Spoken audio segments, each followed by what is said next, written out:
He stands in a narrow cylindrical hole well below grade and stabs his spade into the ground, fills it with dirt, throws the earth up and out of the hole behind him. It's a hot afternoon and the sun is directly overhead, beating down on the back of his neck despite the narrow window to the sky. He should be nearly to groundwater by now, though. He can cool off when he breaks through, or when the sun moves out of his face in just a little while. Clang! Clang! Clang clang! He's hit something metal. There's give to it. He pauses in his digging and looks up at the top of the hole. There's no one around to be seen, at least. No one looking directly at him. No one to cry heresy if he happens to unearth something from beyond the stars in his own backyard, as if he put it there. So he'd have a minute at least to think about the nature of his buried treasure, whatever it is. See if it was worth dragging to the next town, maybe making a little money off of. He smiled, tested the rope around his waist to make sure he wasn't going to fall, and started hitting the old metal object again, harder this time. Clang! Clang! Break! The shovel punches through a thick sheet of battered, brittle metal, and chunks break free of the thing and tumble down into the blackened void, landing in the water below with a splash. A few more chunks break free on their own, leaving him precious little space to stand and gape into the darkness. He'd have to climb back down with a torch. There was definitely some kind of cavern down there, beyond just the groundwater. But there was also a buzzing sound. He'd just noticed it. It was getting louder. The ground was vibrating, and his curiosity waned as fear rolled in to replace it. He turned and braced his legs against the sides of the pit, grabbed the ropes, started to climb up, and then a cloud of smoke burst out of the hole in the ground, engulfing him. He screamed first in surprise, and then in terrible pain, and then, in a matter of seconds, there wasn't enough of him left to make a sound. This is Pot Against the Machine.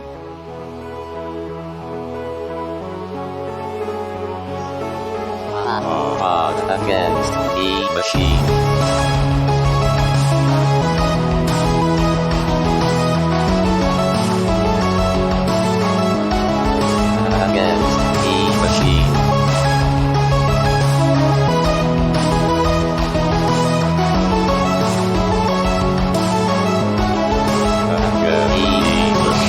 Welcome back to Pot Against the Machine, the Pathfinder actual play podcast with 5 stars on Spelp.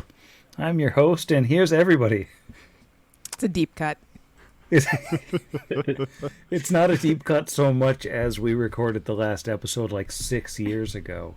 18 years. Yeah, I've heard good things about PF2. It came out 9 years ago. You can Hello. just that out. That wasn't even remotely funny. Keeping it in. Hello. Nope. I'm editing this one. Yeah. Good night, Zach. Been 84 years. Previously on the program, what happened? I don't know. It was years ago. The party, having slain Shadrax, freed the remaining prisoners, of which there were a bunch, explored the rest of Shadrax's hole, found some treasure, some technological stuff that they could salvage, along with, Shadrax's pretty sweet gear, none of which you're keeping. You're all selling all of that immediately, because you don't need those guns. And then everybody went back to Idenvay, except the Drifter, who revealed his name, Jerishal III, and then he waited outside of town while everyone else went back, and Father Derviach did some healing, and everything was super good for everybody, even though it was super late at night. And once the final eggs were removed, the Drifter drifted off out of the plane. And you all leveled up to 8. We covered that stuff, right, in the episode? I assume we did. I think we did. I think we talked about our cool stuff. Did we? But did we?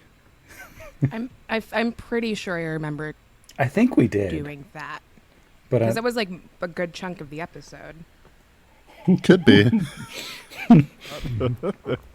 Yeah, I believe that. A lot of us got pretty cool stuff. It would be an investment of literally like 1 minute. Do we all just want to say one cool thing? Oh, yeah. I got a cool thing that I forgot about last week, so. Sounds like volunteering. I now have the ability to throw fruit at people and heal them. Oh, that is fun. I do like that. Yeah. Way cooler. I was pretty excited about mine, but that's great. I'm still pretty excited about mine, which is Haste on Rage. Haste on Rage. Nice. I don't like that. I'm sorry, kind of. It's banned. Rage is banned entirely. Oh, man. Totally. I'm like, okay, well, I'm out. Got Masterwork revolvers, baby. Oh, you already sold those. I updated the loot sheet while we were not recording. And of course, 4th level spells for the rat in the conical hat. He doesn't actually have one of those yet, but he needs more wacky stuff going on, clearly. So let's just stick one of those on there. He needs a Really? conical hat. So it is morning in Eidenvey now, the 11th of Rova, I believe. Yeah, the 11th of Rova. Let's say everybody wakes up in the meeting house at High Home, where you had to share the space with a lot of refugees from Party Town.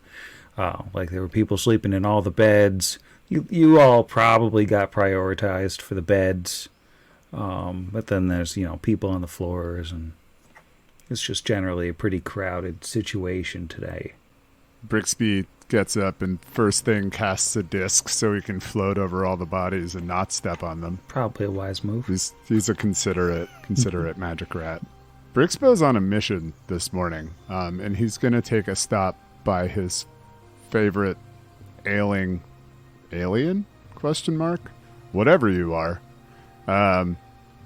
Hey, Halloween. You awake?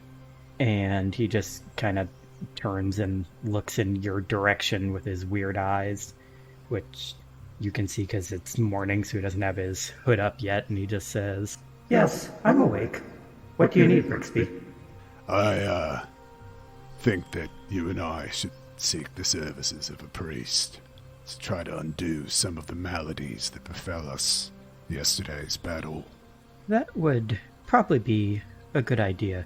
I feel like after that fight I can partially restore myself, but I can't seem to get rid of whatever this is that's affecting my health.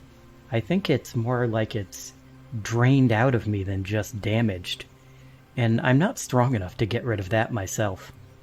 But yeah, no, Brix and I definitely both have con drain, and we need to get rid of that.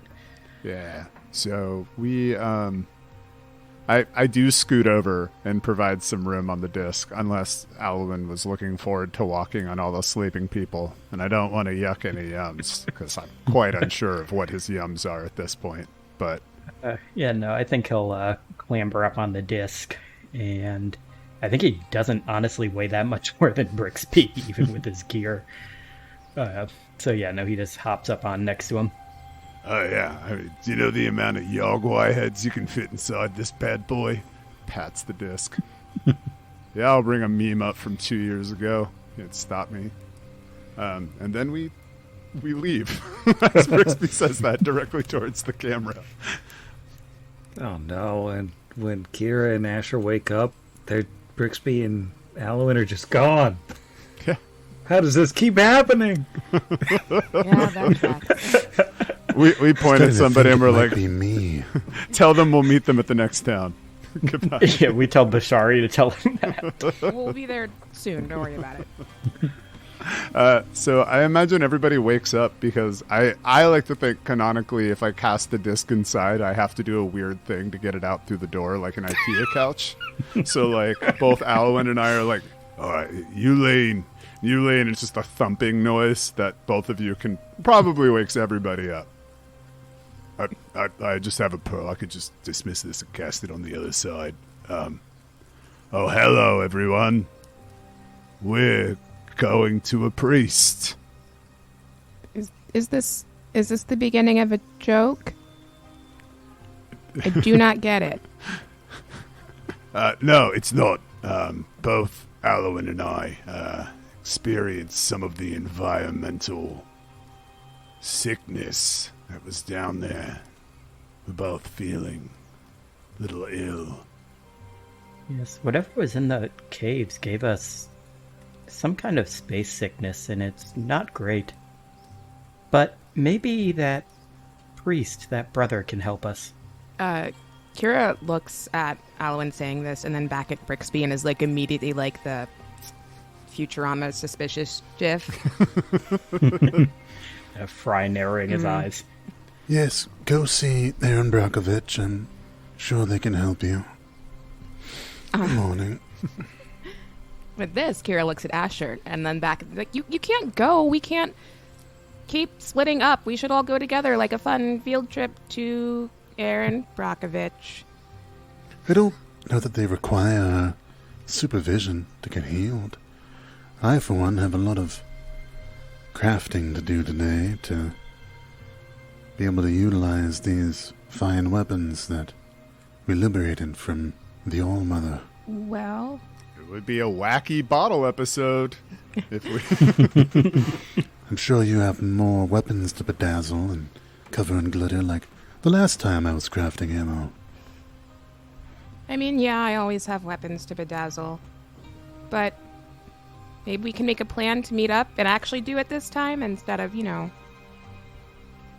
Oh, a they've got note to or go. whatever. We'll have to just figure it out. Because we canonically are not allowed to do that. The folks in Lego would be furious. Kira draws another bad map on a bar napkin and just, throws it out the door. So take it with you. Just a crumpled up napkin. With an X in the middle. I like it. Kira and Asher here. No other landmarks. 0. All right. Well, if you want to head over to the meeting hall where Brother Derviach has a sort of very low-key temple of Erastil, you know where it is. You've been there a couple times now. Mm-hmm. And the doors are always open. Want to get there bright and early before he prepares his spells for the day, so you can't say he doesn't have restoration. Well, you can't be up all that early. You didn't get in till 2 in the morning. I mean, we're not walking, we're disking.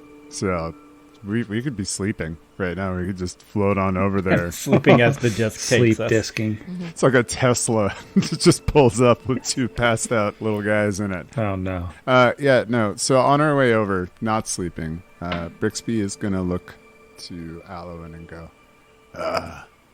so, while this isn't an Abadaran priest, from my understanding, this magic is not cheap either. Maybe you want to, do you have a very weird but effective way with people. That's what approximates a compliment.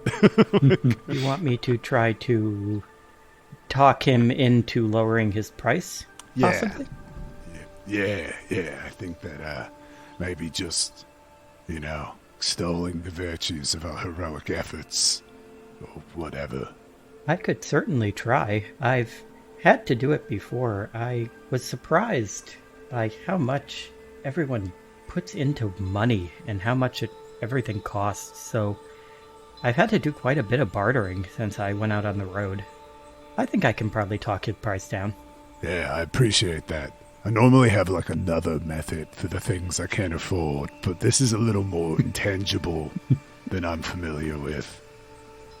I was going to say, it'd be real interesting to see somebody pickpocket a spell slot. You'd have to be a bard. What is that, a Sandman bard? I think they get to, literally steal your spells. Oh, yes, yeah. Very cool class. That is a bard archetype. Is the brother home? Or not home, rather. Is he in his chapel? Yeah, I think you come in on him in the meeting house. He's setting up folding chairs, just endless wooden folding chairs. There's so many. We give him the sign of Erastil. just do the horns. With the obligatory metal tongue hanging out. They put down one chair slightly askew, out of the row because he stopped suddenly. And look over and say, hello there. It's good to see you all up and about after your harrowing adventure yesterday. Yes, we're doing fairly well, but when we went down underground to fight the Zill, Brixby here and I got sick from some kind of weird, strange glowing area of the cave, and it reminds me of something that I heard about before called space sickness that drains your constitution. And we thought maybe you could cast a spell on us to reverse that and make us healthy again. He thinks for a second, and then he goes, "Oh, well, what you ask for is it's within my powers. It's not trivial magics, and you'll understand the old Deadeye will grant these spells, but we have our costs to consider. I can cast it for you for 550 gold per casting. That includes the required material components built in. There's a certain price to pay for this type of healing." And I'm going to actually roll this first so I can roleplay how good I get on my... That is a 13 on the die for a 26 diplomacy. So I'm going to assume I do fairly well. And so he looks in and says, "Of course I understand that. It's expensive to cast this high-level magic. I've seen that before. Head of the colony that I lived in before this was a priest, and I understand that it is taxing work, but I also understand that we did a lot to both help your community and the surrounding areas, possibly the whole nation, by defeating these horrible creatures. So wouldn't it be possible for us to have some sort of small discount?" And he's going to smile at him, like, really creepily. I imagine he hasn't put his hood up yet. He just looks. Yeah, and you have your really sort of weird, very crunchy bro priest of Erastil here. He's like a tall guy with a tied back, what's it called? He's got like a bun basically behind his hair, and he's sort of a middle-aged guy. His beard's going like a little bit gray. He's leaning over his chair that he stopped folding and looking at it because it's not sitting quite right in the row. And he's like, well, as I said, there are expenses to but he's doing some math in his head, even though, old Deadeye is anti-math. Clearly. That's like Abadar stuff. Say, I could make it an even 500 each. Does that work for you? I apologize for the expense, but He'll look over at Brixby because he has no idea whether that's a discount or not, getting 100 gold off. Well, can't argue with expenses, and I personally have nothing to contribute in terms of social skills, unless I'm going to deceive this holy man of antlers. So, Yeah, and I will say, out of character, he's not, like, asking you to help with, like, push the roll or anything. He just literally does not know whether that's a good deal or not. Yeah, I mean, this is kind of my first time getting the full... I've done Restoration Light before, so this is, I think this is a good, I mean, it's the magic we need. Lay it on me, Father. I say, just a moment. And he'll head to the back, sort of to a little like locked cache, and pull out a couple doses of the diamond dust required, and quietly pray for a little while to prepare the spell, so that the minutes are ticking on as he's conferring with his god and getting the magics prepared. And then he'll come over to each of you and say, "Is the one of you want to go first, or do you care? This is always kind of awkward." I mean, A is before B. You can go ahead. It was your idea, but if you want me to go first, I will. So yeah, he'll step up and let himself get restored. All right, and he will take out his diamond dust and say a little chant to Old Deadeye that takes exactly 18 seconds. And throw the diamond dust in the air, and each little sprinkle of it like sort of goes up in a tiny little miniature flame as it goes around Alwyn, and the Constitution drain goes away along with all remaining ability damage. Excellent. And then, he'll repeat the same process with Brixby. Oh yeah, that's the stuff. Does a little shake at the end.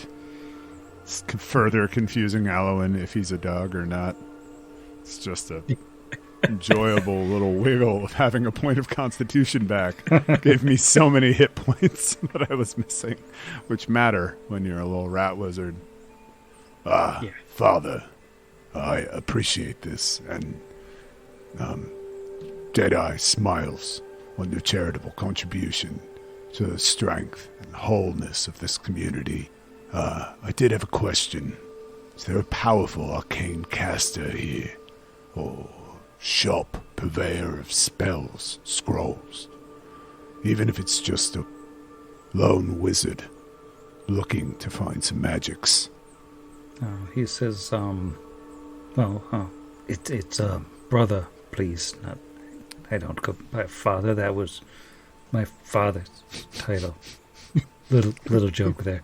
But at the hands of the community, you should be able to find some skilled arcane casters. I'm assuming that's what you're looking for. We should have a reasonably wide selection available here. We're not the biggest town, but we function independently. We get by. Just love the dunk. Call me father. That's my father. Oh God! Thank you. I appreciate it. I'll look around. If there's no particular mage that comes to mind, I'm sure they'll have a matching conical hat to mine. Be easy to locate. If you don't mind me asking, how long is it that you plan to remain in this little town of ours now that the Zill business is taken care of, as you say? Well, it's interesting you bring this up. Do you know anything about the Badwater in the south? Well, I mean, it's a polluted spring. We avoid it. We don't draw our water from there, and that's that, I believe. Is there anything more to know? Oh, so that's why you call it. You don't drink. No, it's bad water. You don't drink the bad water. We gave it the name. I was trying. That was it. I just wanted to suss that out. That's it. Goodbye. Understandable. Have a good day. No. So we are thinking traveling south to explore some sightings concerning mutations. But don't worry. We'll, step as lightly as we have so far. You won't even know we're here. Says the guy who carted the aqua to town, glittering and bleeding all over the place. Yeah, he kind of frowns at that. Well, it's a quiet town we have here. We do have the occasional problem of mutated beasts, and we'd like to keep the peace here, if you understand me. Keeping the peace is paramount. We will. If we see any peace, keep it as hard as we possibly can. This is my promise to you. My oath. He puts his hands up on his head to make the soul or the holy symbol of the antlers as he does it, waggling his fingers. Just a rat man holding up moose antlers. Yeah, we lean forward and touch our fingers together to say goodbye. I really did well on my knowledge religion. Oh my roll. God, that's amazing! Just that and the fingertips. Bonk your forehead. Yeah, if Kurt Vonnegut wrote, basically. But no, I understood, and I don't mean to draw context from your words, because I do know that you've provided much more succor and comfort to us as travelers than we expected on the road. But you see, you and I both know there is something evil in this land, something sick. It's what put that in our bones that you just drew out. And, well, we intend to root it out anywhere we find it. So, we'll keep it out of the city limits. We'll keep it down after dark. Anything to say, Alwyn? I think he will actually say, like Brixby said, we're planning to leave fairly soon to go check out this bad water. But I think we're staying at least the rest of today so that he and Asher can refill their supplies. And, well, I have a question. I'm going to stop at a couple of shops, and he says it kind of like he's not quite sure that's the word. And then afterwards, I'm going to need a quiet place to just kind of sit and think. Is it okay if I come here to your church for that? Oh, my doors are always open. As long as you keep to yourself, I don't see any reason why you couldn't come here. Great. I forgot to ask, where does the fruit come from? I want. It's your belt, yeah. right? Your sash. Yeah, he Okay. has a belt that is has like fruit designs on it, and every once in a while he seems to almost like grab one of the like sewn on pieces and it turns into real fruit. What's that candy? The one that's like banana and all the other. You know what I'm talking about? It's hard on the Runts? What Like runts? runts. That's it. That's what I'm imagining Yeah. that comes off of your sash. Yeah. Runts that grow into full-size fruit. Yeah. But they're still just as unpleasant and chalky when they're full size too. Yeah, they've been sitting in that vending machine in the mall for 20 years. It's actually a neat little item. At level 6, the fruit is considered to be the same as a good berry, so you get like 1 HP and you're full for the day. And then at level 8, 3 times a day, you can pull a piece of fruit off and throw it, and it acts like a splash potion that does 1d4 healing. Whoa. Wow. That's so cool.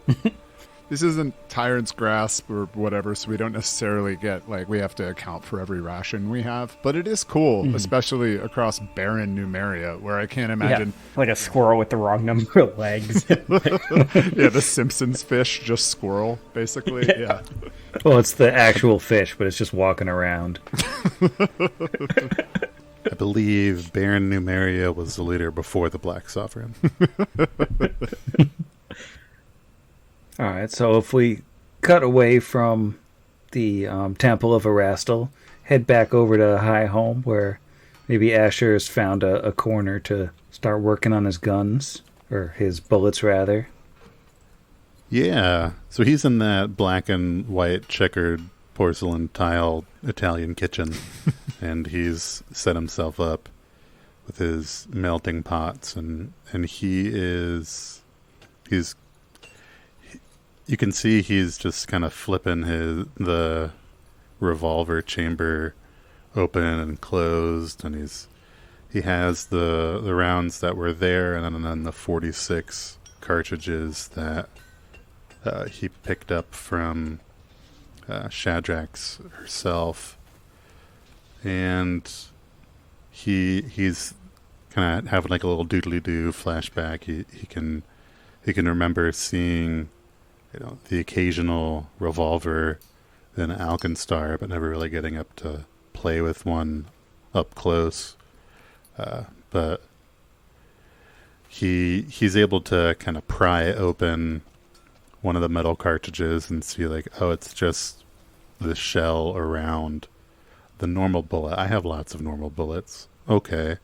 All right. And I imagine he's taking his time trying to figure out how best to manufacture these himself. And it's going to take him all day, but he's, able to get started on it.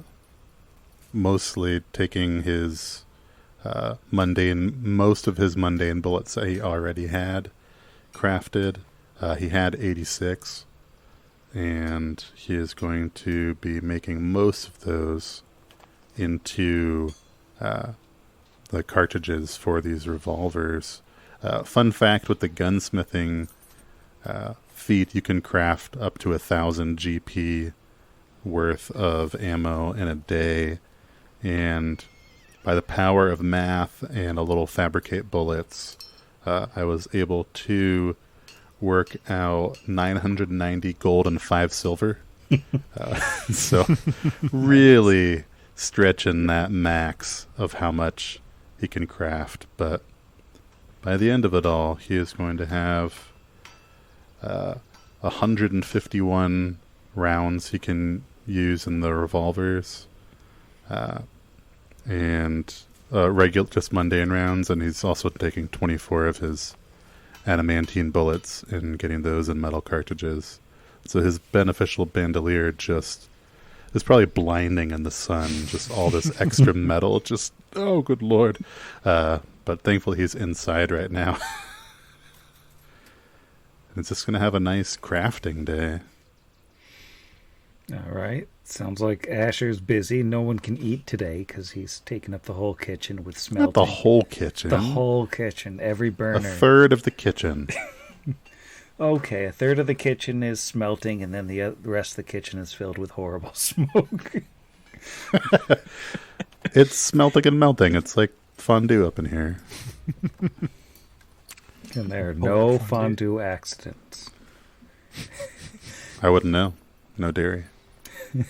And meanwhile, Kira, how are you spending the morning while the other two are off on their missions and Kira's just kind of hanging out? Or... Yeah, Kira will indulge in the option to sleep in for as long as she can, and then decide it just doesn't work. Like she's preoccupied. There's something on her mind, so she gets up and just paces around. And unlike Brixby, she does not float through. Like so, she's just stepping on people. I don't think she makes time to apologize. She doesn't step hard. No one's hurt, but like she's kind of single-minded until she sees Asher disappear, and then we'll follow him to see whatever he's doing. I think for the first chunk of time that he's smelting, she's just like face down on the floor in the 6 inches of air that is okay to breathe, I guess, staring at him like, what you doing? Oh, that's cool. Do you need help? Hey, remember that time that we all got together to craft things and Vargas ripped his arm off? That was wild. And just on this way until she gets bored again. It's like, okay, I'm going to go look for her friends. Bye. But is actually going to go look for some sign of Vargas, just see if anyone has seen him around town. Which I'm willing to, I could make a single roll for that, or not actually, because we know that Vargas is... Well, you can do a diplomacy check to gather information. Cool. And by diplomacy, do you mean intimidate? Sadly, the mechanic is diplomacy. Okay, that's fine. I'll give it a try. Who am I diplomasing? Or just everyone in the... Yeah, it's like a general thing that basically counts for going around talking to people. Okay, so in my mind, she's just on top of a house being, I am looking for my friend! Oh, that's not bad. That is 15 on the die, plus diplomacy to 17. 17 diplomed. Well, in about an hour of wandering through the town and harassing random people looking for your friend and shouting from literal rooftops. That's canon. That was not a joke. You don't find any sign of anyone who's, actually seen Vargas or knows who he is based on a pretty easy description of, the guy with the metal arm. I think Basari will track Kira down by the general amount of noise that she's making, just like hand Lucy back to her. Before you got too far off, I wanted to make sure I returned your old friend here.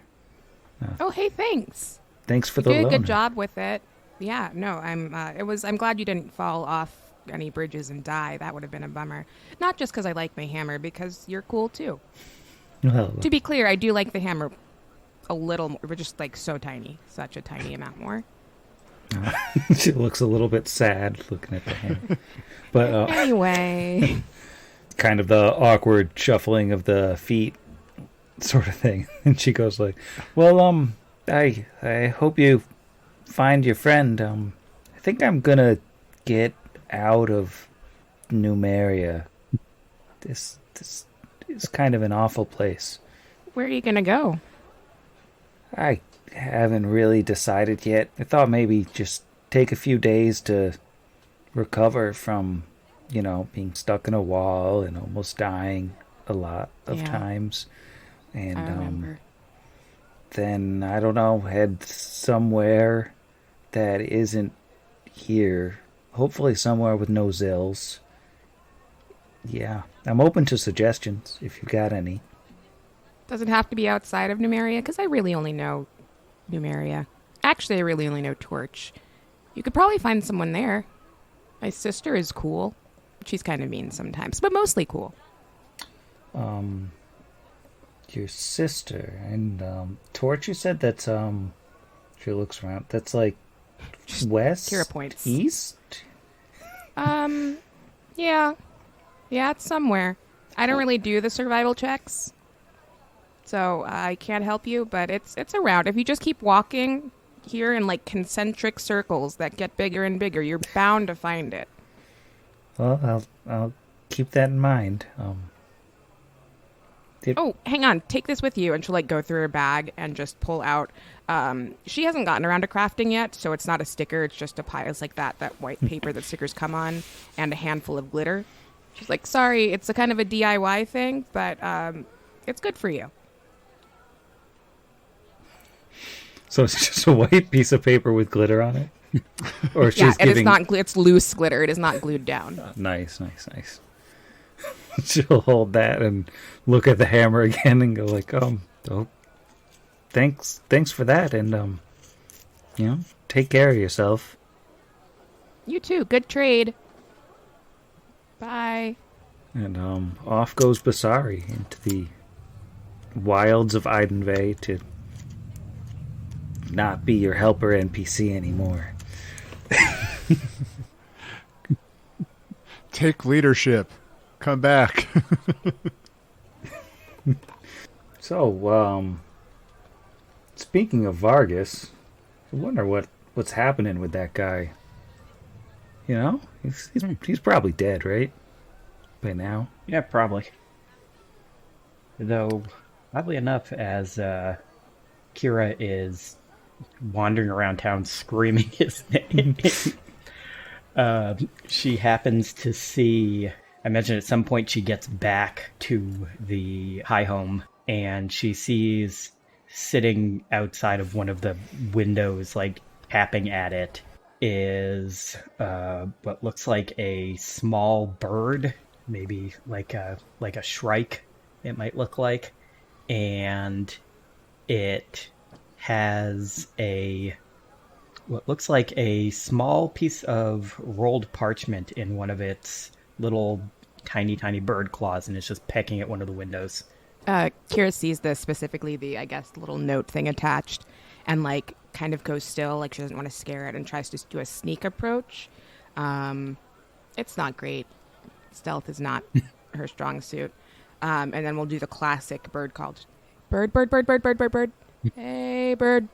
And see if that works. And we're gonna call that an animal handling. Can I just grab it? That feels aggressive. Well, technically, it's not a real animal. It is a Oh, well then something created by a spell. So I imagine animal handling doesn't matter. So this bird call was useless. yeah, so let me read the thing again. Deliver a written message unerringly to a designated target. So as soon as you start making your noise, it turns around and sees you and just flies at you and drops the note on your face. And then as soon as it does, there's like a little puff, like a little mini smoke bomb going off, and it turns into just what looks like an old beat up coin with a profile picture of a shrike on it, and like cracks down the middle and falls to the ground. Kira looks down at the coin, and then at the note on her face, And I guess we'll open it. And you see this note and you can almost hear it in Vargas's voice, like as he was writing it, maybe. Hello to the rest of the VC4. I don't know where you'll be right now.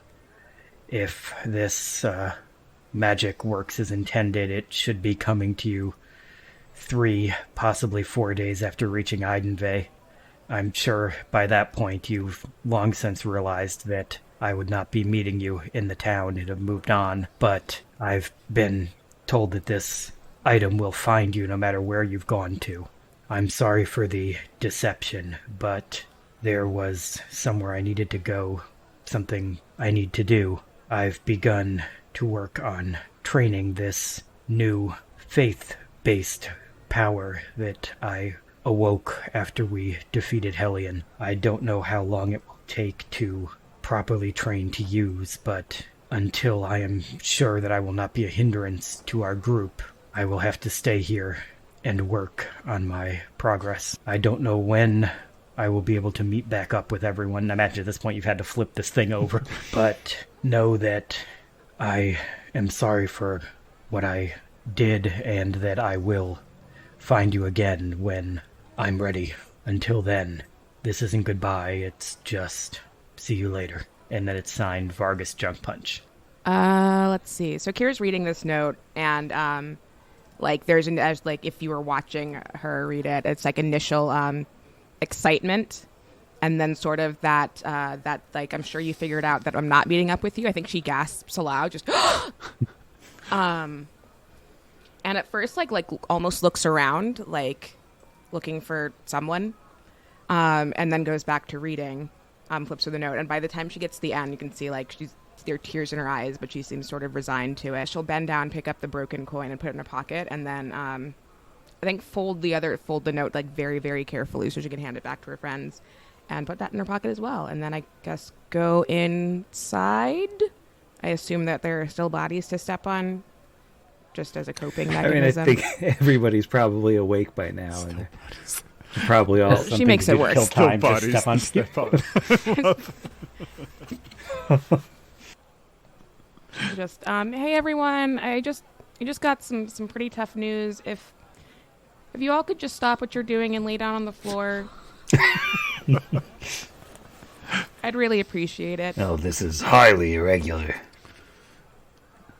I know, but we saved your lives, so yeah. I mean, I think she'd probably go find Asher, but wait until he didn't look busy. All right. Well, what are Brixby and Alwyn doing after getting healed up? So, Brixby, as the driver, feels obligated to look over at Alwyn. Just be like, so I'm gonna go find a mage. I don't know. What's your plan? Did you want to go back to High Home? Did you want to walk? Do you want me to take you? Well, if you're going to try to find someone who sells magical items, you'd be going near just regular selling people as well, right? Yes. I'd be going to the item district. Indeed. I think I'll go with you then. I want to look for a couple of things. I am so glad, because I am deeply enjoying the idea of Brixby and Alwyn trying to get anything done, rolling up on anybody. I can't believe the aplomb with which the brother handled the both of us, because that must be a weird sight to just be like, we hate technology, but I guess you don't technically qualify alien and magic rat on the floating disc. This is just totally normal in this quiet pastoral community. Exactly as Erastil intended. Aliens and rats floating together in harmony. Well, yeah, it sounds good. Let's go and check the mercantile area of Viadenvey, which is... Yeah, the Brother Derviach tipped you off to the Hands of the Community, which is sort of it's It's a mall, basically. It's a mini mall, big building where there's a bunch of different merchants inside. Have the different wares available that people might want to buy. God, they still have a shopping mall. They do hate technology. Yeah. Yeah, all right, so let's go to the Shoppe image. Wait, what is this doing here in the first place? It's a trap. Yeah, they ran Brookstone out of town, though, 'cause too high tech. No, honestly, Brook and Stone sound exactly like the thing they would keep in town, or sharper images. Well, that's how they got in the first place, but then they're like, this is false advertising. There was practically a riot. There isn't a Brook or a Stone inside of this store. We gave you prime real estate right next to the brook. Well, then, I think it is time for me to approach the most magical of all of the vendors in this strip mall. Oh, there's totally some magical looking people, super magical. Super Magic Sally's scroll store. That's alliterative. It's the one I'm looking for. Or maybe if Drooly Julie has started franchising, she had a pretty agreeable price point on most things. So, what are you looking for specifically? Anything that you'd need to roll on? What? I would think so for an area of this size. I am looking for some level 4 spells and some level 3 spells in scroll form. All right. You're probably pretty good. We've got some solid spellcasting in Nidenvey. We've got spellcasting up to 6th level. Whew. Then I was going to buy 3 level 4 scrolls and 2 level 3 scrolls. So I think if that is all available, then Brixby's just going to tuck those very expensive pieces of paper into his bag and turn to Alwyn and say, So what sort of like normal stuff do you need? So he'll say, well, I was looking for a clothing shop. I saw the cloaks that a lot of you have, and I think I can just take a regular cloak and make it special so it works like those, but I need to pick the right one. I'll know it when I see it. That one over there has many colors. Is that your vibe? Over at Joseph's Technicolor Dream Store. Joseph is whacked out on the flay leaf. Yeah, he's going to look for a vendor, preferably one selling cloaks, and maybe also if there's and it's a Rastal town, so I'm assuming there is a place selling van braces or bracers, and just kind of looks through and he sees one that just happens to cost 500 GP. Maybe it's on the really nice end, like the kind of thing like the Bell District people would buy to justify that price. Maybe it's got some kind of fur on the inside or something that makes it a little more expensive, or it's made out of moleskin or something. And he'll pick that up, and he will also buy a pair of bracers, and then just those little metal studs that you put in them and stuff like that, that also totals about 500 gold altogether. Okay. And it should be pretty findable. They're weird items, but I'm sure you can find a vendor willing to charge you that much for that stuff anyways. So we know how the magic is basically based on the economy. But I think if shopping day is worn down, are you all going back to Highholm? Is Alwyn going to the Church of Erastil to craft? Yeah, he'll walk with Brixby kind of back to... Yeah, he's holding his hand like Brixby's taking him to school. You're off the disc for some reason, and I'm just holding your hand while you're walking, I guess. See, I was picturing Alwyn standing at the very back of the disc and holding on to Brixby's shoulders like he's on pegs on a bike. Yes. There's actually pegs on the side of the disc. Also made of force. Yeah, no, he's sitting in a force basket on the front. But yeah, so he'll walk with Brixby just back as far as the... And you said it wasn't actually his...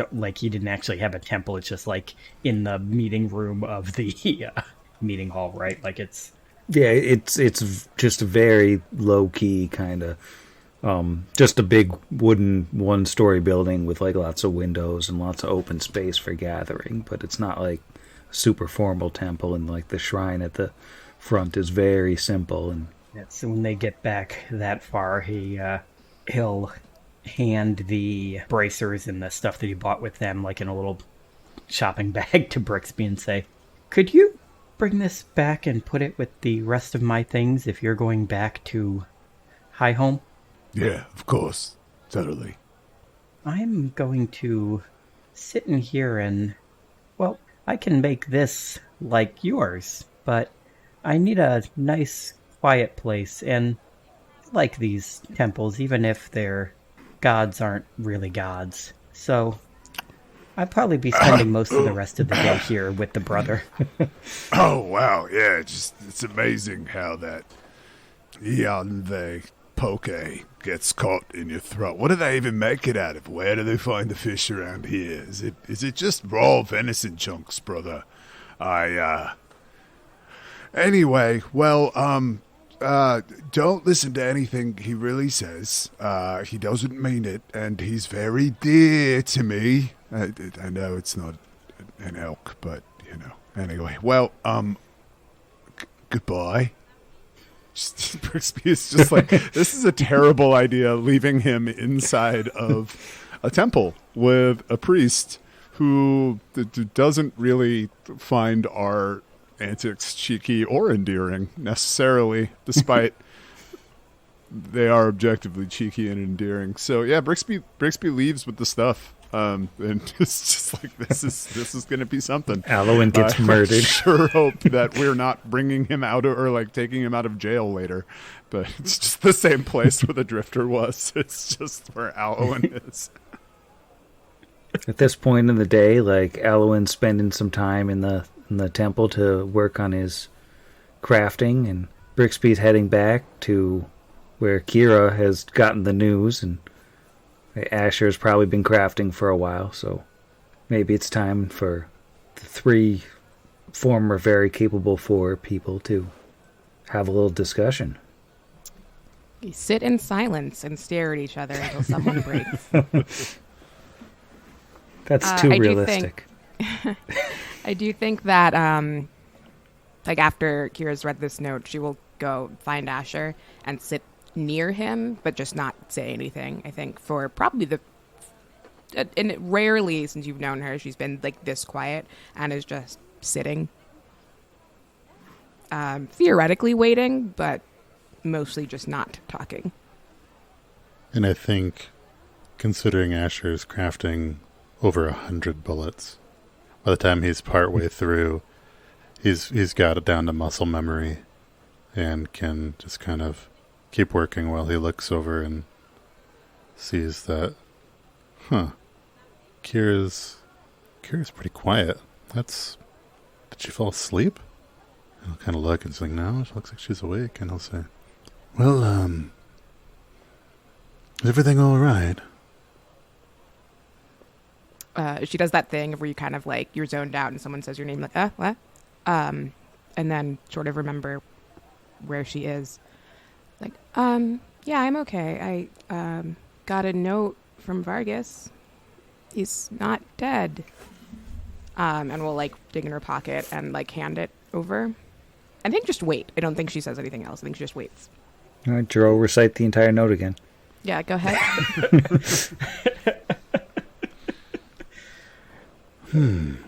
This is the point where Zach pastes in me saying it all over. How did you receive a note? Did somebody bring it to you? Another killer in the area, perhaps? No, I was looking for anyone who maybe could tell us if they'd seen him, and I couldn't find anyone, so then I came back here. But before I got here, I saw a bird, I guess. I think, I don't know, when it dropped the note, and then before I could do anything else, it turned into, and then like we'll pull out the coin. It turned into this, and that's all there was. Well, that's an interesting trick. We'll have to ask him how he learned to do that when we meet up with him. Did he say that he's been delayed and he'll be here in another day or two? What And he'll try to kind of read it, but then he accidentally burns himself a little bit with black powder, and it's like, maybe I should just read this later. A note. Asher hides his illiteracy for one more day. You got close there, buddy. Yeah, I read. Get me. Asher read the note from Androphen's son. Brixby Canon. taught him a language, man. I know. You're just holding Marcus's note upside down. You're just like, Like, Total comprehension. I mean, I'm here, right? I'm also in some the point scene. you- I've come yeah. back. Okay, that's what I They're figured. ignoring So Brixby. Brixby is done rifling through Alwyn's stuff under the auspices of putting his things back. Just being like, what sort of weird stuff does he have? How is it all fruit? It's literally nothing but fruit. The whole bag is fruit. Fruit all the way. Where do you even get fruit? He like closes the bag at the mention of fuck. I think the only actually weird thing he has would be his book, and he would have that on him. So Yeah. it's probably just like a change of clothes and Not like really trying to do some sort of Yeah. weird learn things about you, but I just, Yeah. you've given me some stuff to put back, so I'm just like, so I just put it inside of there. Camera is on Brixby looking in Alwyn's bag, and I imagine Kira is like, I got enough from Vargas. And Brixby just freezes for a moment and is just listening. And you see from in front of him, his eyes totally wide.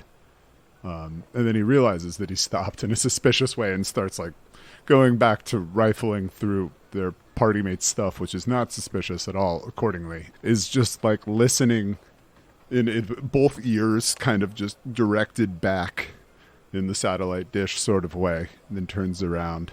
Wait, we got word from Grandpa. Yeah, he sent a note, I guess, with a magic bird. Like seeing Asher hasn't taken it, we'll hand it over. And then for both their sakes, just sort of, he's not coming to meet us. He says he never was coming to meet us, and he lied. Oh, did he say why? He said he has to take care of something and train someone, and he doesn't want to be a hindrance to the group. But how could he? He was with us before. I don't understand why he would just leave without saying anything. Did he mention his mother? Does it have something to do with her? And at that, Kira doesn't even answer. Just sort of has like this like look of realization and then just fury across her face. She was like, he didn't say he didn't say anything about that. Do you think it was her? We can find her. I can find her now. If she took him somewhere, we can get him back. I know we have to do all this stuff here, but it shouldn't take that long. Well, I guess we don't know where he went. And is defeated once more. Brixby dismisses the disc and walks across the still prone convalescing survivors over to where Kira is. It's just, I'd like to think they just didn't get up all day because they're all just so drained. Tired. They're just like filled with radiation poisoning and eggs. Kira.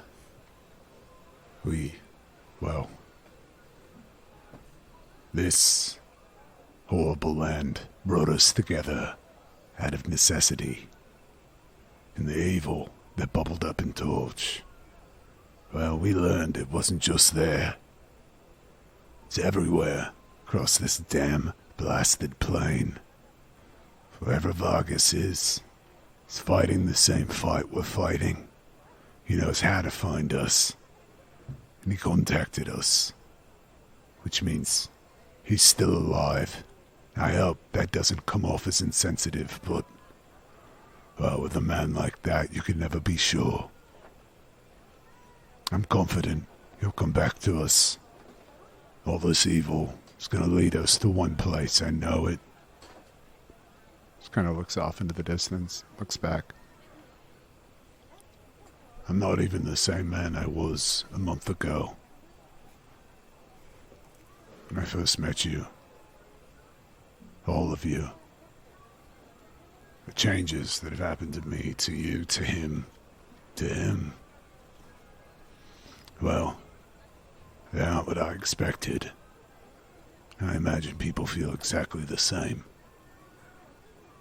I'm sorry. I should have known. In his voice, in his eyes, that this is what would happen. But we always knew. We were brought together out of necessity. We'll stay together, come together again out of necessity.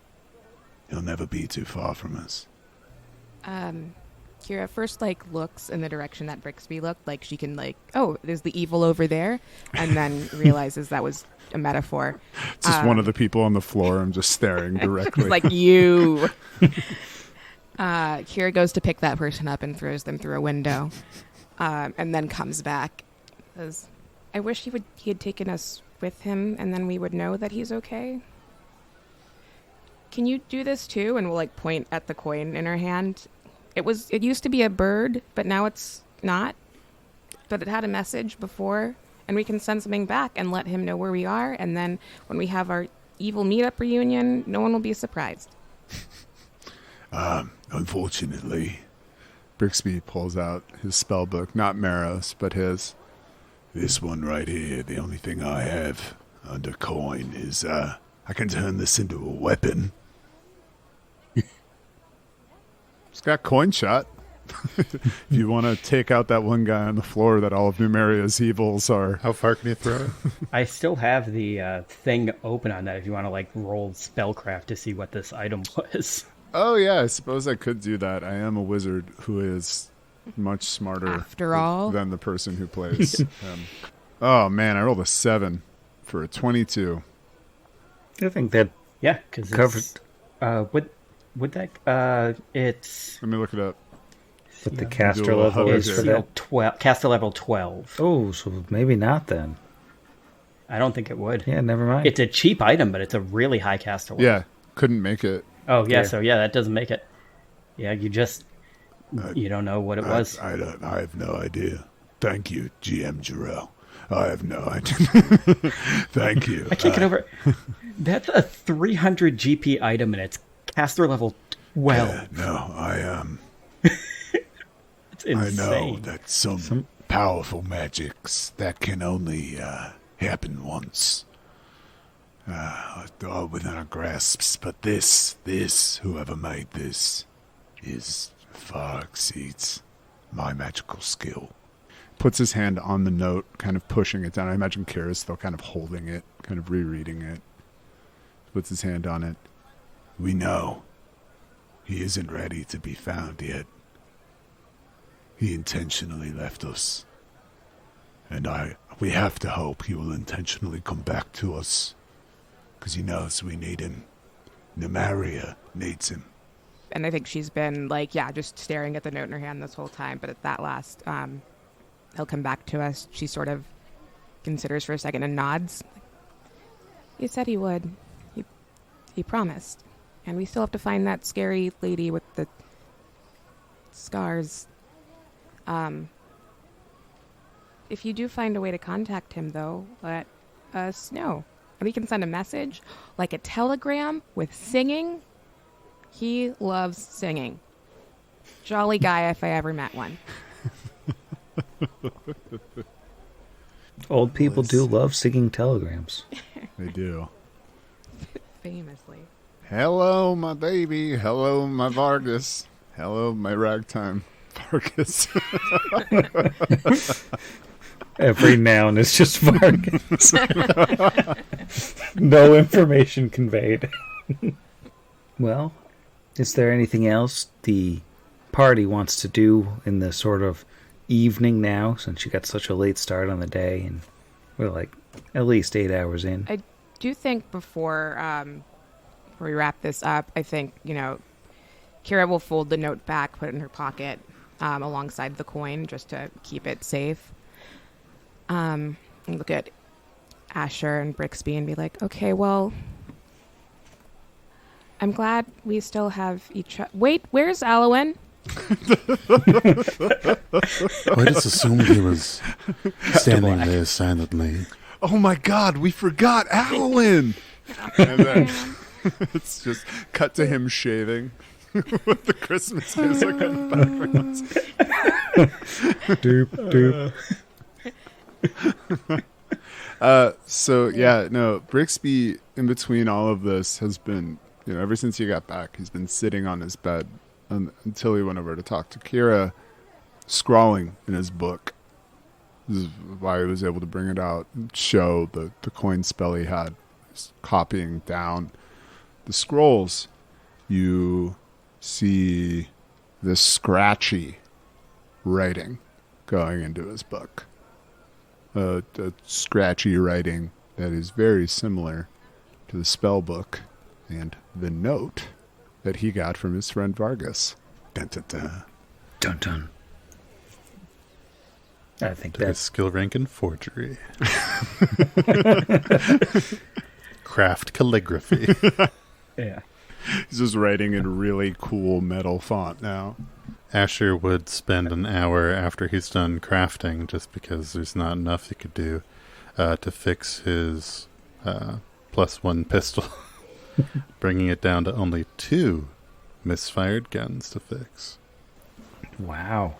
And somewhere in Idenvey, or Spy 4 at the Technic League has had a couple days now, just completely unencumbered. I think I'm going to bed. Night, Sam. Night, Sam. Night, Sam. Good night, Sam. Good night, Technic League Spy. Against the machine.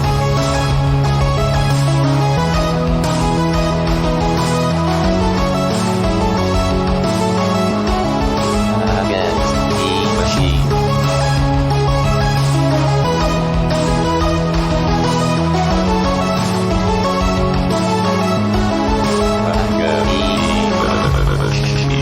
Pot Against the Machine is property of Network Against the Machine LLC, all rights reserved. Pathfinder and the Iron Gods Adventure Path are property of Paizo Publishing. See their website for more details. Theme Against the Machine was written and performed by our own Zach. See the show notes for additional music and sound licensing. If you enjoyed the show, we encourage you to leave us a review.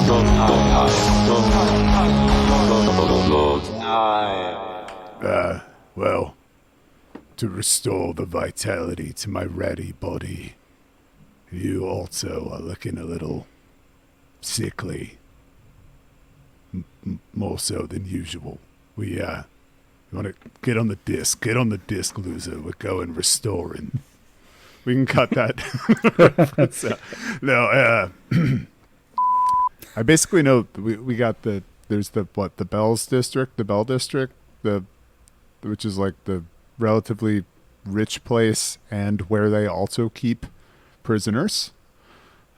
And then there's Everyone knows all the good houses are by the prison. Yeah, I mean, that's what you want in your backyard. What do you think the criminals are going to do? Hang around? That's thinking. That was a George Carlin. Oh. Very badly delivered, but it was a George Carlin joke. And we here on Pot Against the Machine do not endorse getting excited about your character. Nope. Absolutely not. It's a cardinal Love the sin. spells you're with. But you have just straight up dip? I'm going to retcon. I write a note on one of the survivors. Because actually, that's going to be a problem. On a survivor's You face. write it in permanent marker on Thelpin's forehead. Yeah. No, I'm like, come here. And I just like dunk my thumb inside the ash of the hearth. From the cloak. Put the cloak down. Get a little ash from it and just scrawl it on him. No, all right. Well, we're off to an excellent start in terms of usable content. Oh, yeah. I will. Felton and Kifkin live here. They wouldn't be at high home laying on the floor. No, They'd they've be at got their their own house. cabins.